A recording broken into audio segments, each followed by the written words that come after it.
గుర్తు తెలియని వ్యక్తి కంట్రోల్ రూమ్ కు ఫోన్ చేసి బేగంపేటలోని ప్రజాభవన్లో బాంబు పేలుతుందని హెచ్చరించారు. పోలీసులు వెంటనే అప్రమత్తమై బాంబు స్క్వాడ్ సిబ్బందితో ప్రజాభవన్లో తనిఖీలు చేపట్టారు. ఈ విషయం తెలుసుకున్న పంచాయతీరాజ్, గ్రామీణాభివృద్ధి మరియు మహిళా శిశు సంక్షేమ శాఖ మంత్రి doctor Dhanasari Anasuya Seethakka, deputy CM బట్టి విక్రమార్క అధికారిక నివాసానికి వెళ్లి అధికారులతో కలిసి పర్యవేక్షించారు. డిప్యూటీ సీఎం కుటుంబ సభ్యులను వివరాలు అడిగి తెలుసుకున్నారు. ప్రజాభవన్ వద్ద భారీ బందోబస్తు ఏర్పాటు చేయాలని, సందర్శకులను క్షుణ్ణంగా పరిశీలించాలని సిబ్బందికి ఆదేశాలు జారీ చేశారు.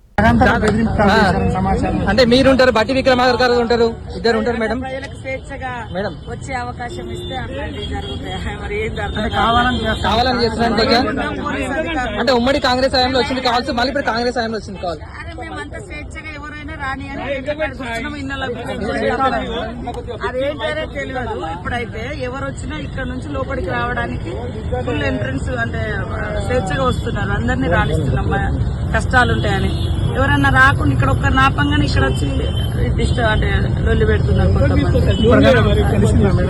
ఏం తెలియదు, చెకింగ్ చేస్తున్నారు బయట అక్కడ పై భవన్.